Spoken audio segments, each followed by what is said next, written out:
Hello नमस्कार साथियों, स्वागत आप सभी का टुडेज कर्नल परिवार में। और आपका 17 सितंबर की सेकंड शिफ्ट का एग्जाम जो है सीजीएल का हो चुका है।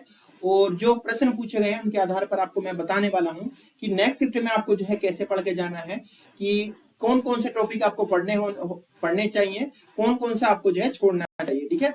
इसके अलावा जो है मैंने आपको 17 सितंबर की फर्स्ट शिफ्ट में यानी कि आज की फर्स्ट शिफ्ट में भी मैंने आपको बताया था कि आपको क्या पढ़ना चाहिए। ठीक है। और कुछ क्वेश्चन जो आपकी अपनी पीवाईक्यू सीरीज जो चल रही है शॉर्ट वीडियो में, उनसे भी जो है देखने को मिले हैं। ठीक है। ऐसा नहीं है कि वो वेस्ट जो है जारी है, बाकी जो एमटीएस के जो प्रीवियस ईयर क्वेश्चन है उनसे क्वेश्चन देखने को मिल रहे हैं और उसी लेवल का जो है इस बार सीजीएल में जो है एग्जाम में पूछ रहा है। ठीक है। आइए दोस्तों स्टार्ट करते हैं, देखते हैं कि 17 फरवरी की सेकंड शिफ्ट में कौन कौन से प्रश्न जो है पूछे गए हैं। ठीक है।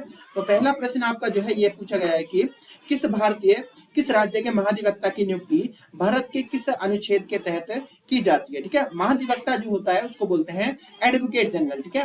तो भारत की कोई भी भारत की जो राज्य के अंदर, ठीक है, भारत के कोई भी कानूनी कानूनी जो सलाह देता है, कानून भारत सरकार को या केंद्र सरकार को, भारत सरकार को कोई भी कानूनी सलाह देता है वो महान्यायवादी देता है। ठीक है।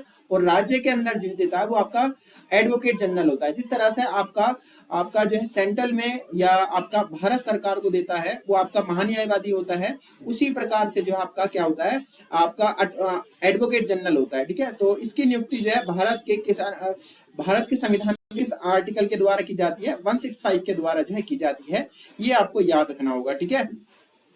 इसके अलावा आपको जो है मैंने आपको फर्स्ट शिफ्ट में ही मैंने आपको बताया था कि कौन कौन से आर्टिकल जो है आपको पढ़ के जाने हैं। ठीक है।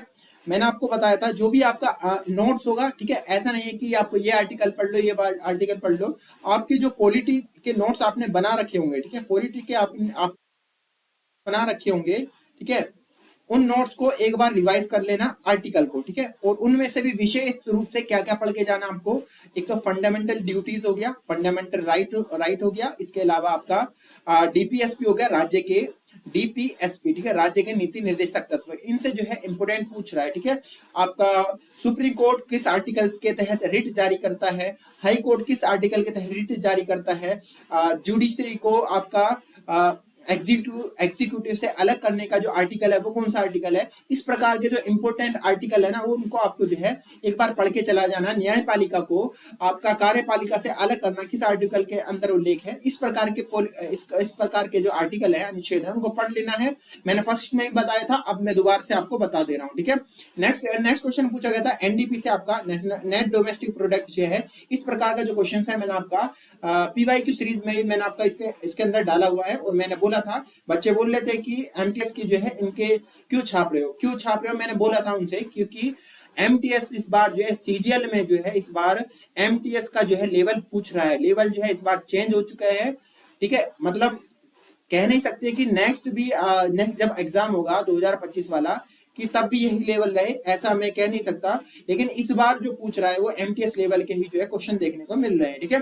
इसके अलावा नेक्स्ट क्वेश्चन पूछा गया कि इंदिरा बोरा का संबंध किस नृत्य से। ठीक है। तो एक क्वेश्चन आपको पढ़ना है नृत्यांगना। ठीक है।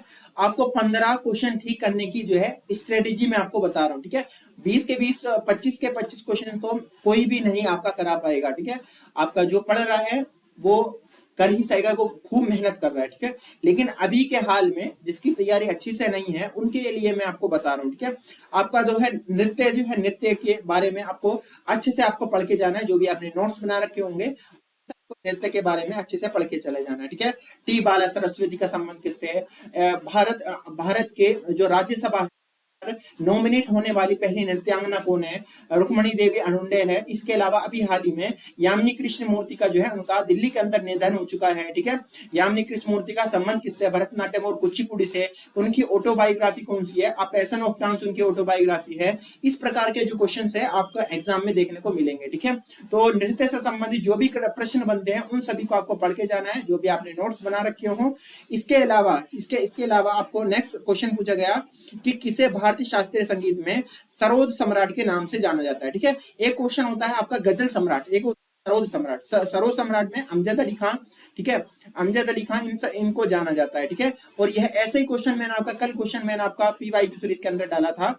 और सरोद सम्राट और एक गजल सम्राट, ठीक है, जसवंत सिंह को आपका गजल सम्राट के नाम से जानते हैं, और सरोज सम्राट को सरोज सम्राट का नाम से किसको जानते हैं, अमजद अली खान को जानते हैं। ठीक है, इसके अलावा नेक्स्ट क्वेश्चन पूछा गया था कि वर्ष 2002 के प्रतिष्ठित महाराष्ट्र पुरस्कार से किसे सम्मानित किया। ठीक है, मैंने आपसे बोला था कि जो ओल्ड अवार्ड है, ओल्ड इंपोर्टेंट अवार्ड है, एक तो राज्य के विशेष राज्यों के द्वारा सम्मानित किए जाने वाले अवार्ड, ठीक है, विशेष राज्य के द्वारा सम्मानित किए जाने वाले अवार्ड, इंपोर्टेंट अवार्ड की मध्य प्रदेश सरकार कौन सा अवार्ड सम्मानित करती है, कालिदास सम्मान को कौन सा राज्य सम्मानित करता है, ठीक है, और किस क्षेत्र में सम्मानित करता है। ठीक है, इस प्रकार के जो अवार्ड से आपको पढ़ के जाना है। भारत रत्न, पद्मश्री और पद्म विभूषण नृत्य के क्षेत्र में आपको सभी के बारे में आपको पढ़ के जाना है। इसके अलावा जो है इंपोर्टेंट फेस्टिवल यहाँ पर क्वेश्चन पूछा गया था, खजुराहो नृत्य जो है, खजुराहो नृत्य महोत्सव किस राज्य से संबंधित है। ठीक है,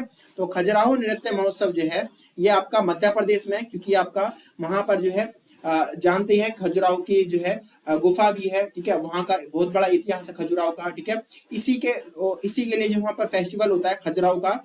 और यहाँ पर जो है एक क्वेश्चन पूछा गया, खजुराहो जो है आपका 50% जो बच्चों है उन्होंने इसको ठीक ही कर दिया होगा। ठीक है, इसके अलावा मैंने आपसे बोला फेस्टिवल, यहाँ पर आपको फेस्टिवल पढ़ के जाना है। ठीक है, फेस्टिवल आपको पढ़ के जाना है। इसके अलावा भारत के बाहर सबसे ज्यादा हिंदू आबादी किस देश की है। ठीक है, आपका जो सेंसस से, ठीक है, सेंसस से रिलेटेड जो क्वेश्चन है, सेंसस से संबंधित, जनगणना से संबंधित जो है क्वेश्चन पढ़ के जाने हैं। इसके अलावा जो है आपका C6H12O6 में कार्बन का, इसका तो आप कुछ कर ही नहीं सकते हो, आपका अगर केमिस्ट्री अच्छी होगी तो आप ही कर पाओगे। ठीक है, तो इसमें कार्बन का प्रतिशत कितना है ये क्वेश्चन पूछा गया, हालांकि ये क्वेश्चन रिपीटेड है। ठीक है, राज्य मंत्रिमंडल के सलाह क्या दिया गया, राज्यपाल राज्य मंत्रिमंडल से सलाह लेगा, यह किस आर्टिकल में है। ठीक है, तो आर्टिकल नंबर आपका 168 यहाँ पर लिखा हुआ है। और खेलो इंडिया यूनिवर्सिटी गेम्स के तीसरे संस्करण का शुभंकर क्या है, ये क्वेश्चन भी मैंने आपका कल परसों मैंने क्वेश्चन जो है ये क्वेश्चन PYQ सीरीज के अंदर डाला था। और इसके अलावा आपका टीबी मुक्त अभियान का ब्रांड एम्बेसडर जो है कौन है। ठीक है, खेल से संबंधित यहाँ पर क्वेश्चन पढ़ लेना, यहाँ पर खेल जो संबंधित है क्वेश्चन यहाँ पर पढ़ के जाना आपको। इसके अलावा यहाँ पर टीबी मुक्त अभियान का ब्रांड एम्बेसडर कौन है, टीबी मुक्त अभियान का ब्रांड एम्बेसडर जो है कौन है, ये आपसे यहाँ पर दिया गया है। तो एम्बेसडर इंपोर्टेंट एम्बेसडर है, उनके बारे में आपको पढ़ के जाना है। ठीक है, इसके अलावा यहाँ पर कौन सा तत्व हैलोजन से संबंधित है, ये भी आपका जो है केमिस्ट्री अच्छी होगी तो ही आपको पढ़ के जाओगे। ठीक है, बाकी आपको थर्ड शिफ्ट में मिलूंगा। ठीक है, थर्ड शिफ्ट का जब भी एग्जाम का एनालिसिस आएगा तो मैं आपको बताऊंगा कि थर्ड शिफ्ट में किस प्रकार के प्रश्न पूछे गए हैं और आगे आपको जो है उन क्वेश्चन के आधार पर आपको क्या पढ़ के जाना है। ठीक है, बाकी मिलते हैं नेक्स्ट शिफ्ट में, तब तक के लिए ध्यान रखना अपना, खुश रहना, तब तक के लिए जय हिंद जय भारत।